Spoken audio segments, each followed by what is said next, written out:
I'm so happy whenever we have a brand new surfer girl story. Meet Peri, who learned to surf at 63, despite it being an excruciating experience. But not for the reason you're thinking. Welcome to the Wipeout Weekly, the daily podcast for beginners, wannabe surfers, and seasoned wipeout enthusiasts. No hype, no filler, just the highs, lows, and honest truth about learning to surf and finding your place in surf culture. I'm your host, Suze Wilson. Let's go out. This is Peri's story. Hey, I'm Peri.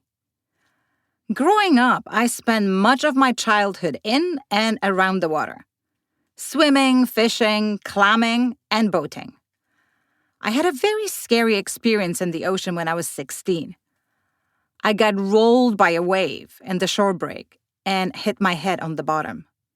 I had to be helped out by a lifeguard.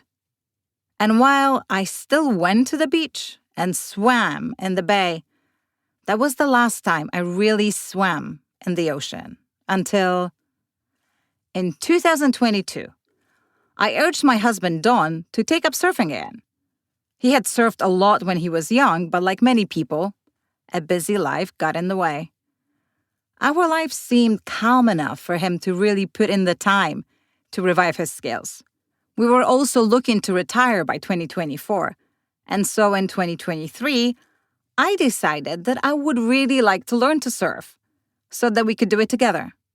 The more I watched him surf and saw how happy and excited he was, the more I was intrigued to try it. Despite all my health issues, I thought maybe I could do this, and how awesome it would be to feel that sense of freedom, gliding along a wave. I had recently lost my mom and two of my sisters within a 2-year time period. Those experiences, in addition to my own, really brought into focus how precious life is and how to make the most of it. I didn't want to regret not trying to learn to surf. Don was all for me giving it a go, and so he became my surf coach. Well, I first had to start getting used to ocean water touching me. The nerve damage from the transverse myelitis made it painful for water to touch me, unless it was at a specific temperature. I took baby steps in the ocean. First, my ankles for a while, then slowly moving up, training my brain to rewire itself to stop feeling intense pain in the water. After a few months, I could bear it, though it took over a year to be pain-free. Then I began with boogie boarding in the whitewash, and it was such fun. I also discovered that I had a real fear of putting my head underwater and a fear of lined-up waves. It took months before I was comfortable enough to try surfing. It was all worth the feeling the first time I caught the whitewash with a surfboard and finally popped to my feet. I felt like I was flying. I felt like a kid. I knew at that moment I couldn't stop. Now I can catch green waves, pop up, and ride to the beach. I even go out with Dawn in 4-foot ground swells, and while I still have some anxiety in bigger waves, I usually manage to get a couple. I knew that I was rather late to the party, but I didn't realize how much I needed to learn before even actually surfing. We surf an open beach break, so it's not an easy place for a beginner. The shore break can be intense, and the currents and rips can be crazy. Don was a great teacher, but rather tough on me, or so I thought all the time. But he did help me to become a good, strong paddler with excellent endurance. I know how to negotiate the lineup, keep control of my board, handle wipeouts and the impact zone. You know, all the skills we really need out there to keep ourselves and others safe. It also took me a very long time to catch green waves. And the act of paddling out, especially early in the morning, is so restorative. It truly heals us. I have read that surfing can help us deal with trauma in so many ways. And I believe the power of surfing has helped me deal with my health-related trauma. I don't think I realized how much fear, anxiety, and negativity were steering my life previously. It's also the fountain of youth. I feel better and look better. I have never gotten so many compliments, and mostly from young women. That's awesome. And the memories?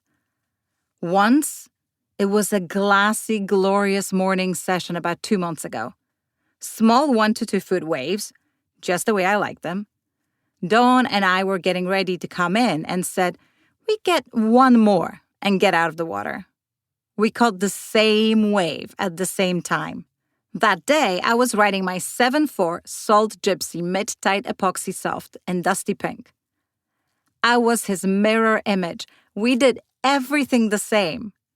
And while he was facing away from me and didn't see it, I will never forget it.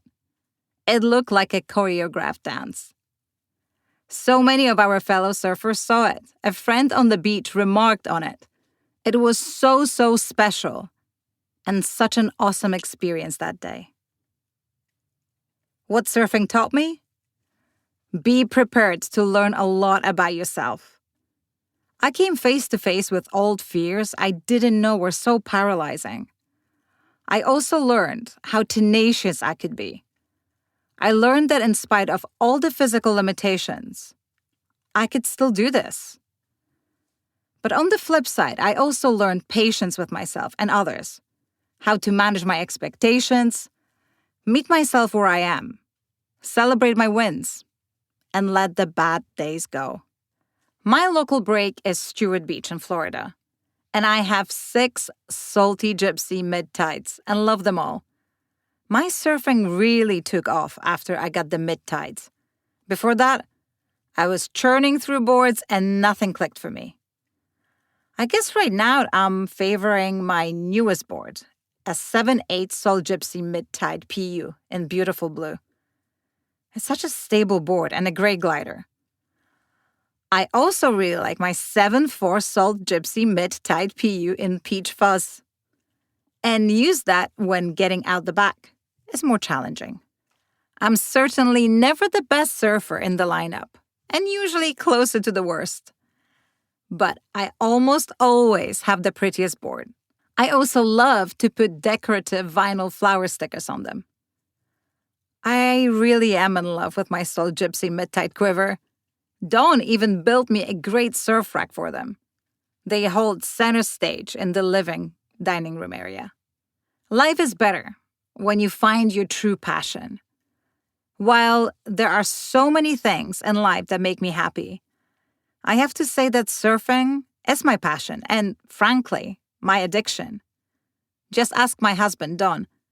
His surfing has improved because I am so relentless.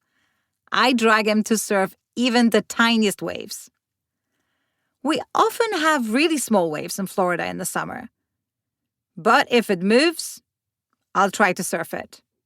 I joke that I am queen of the microwaves, and it's true. We've had so many fun sessions, all by ourselves and tiny waves. Happiness is truly a daily surf. Even if I get one wave, it makes the day so special. I am so grateful for the opportunity to spend time in our beautiful ocean and just be with nature. All people need that connection to the healing power of nature. We are a part of the natural world, but in so many ways we are very disconnected. Surfing has the power to reestablish that connection for me. And it's so powerful. And that's all for today. Check out the Wipe Out Weekly for our free newsletter, more stories and ways to connect with us. Thanks for listening. See you tomorrow for more of the Wipe Out Weekly.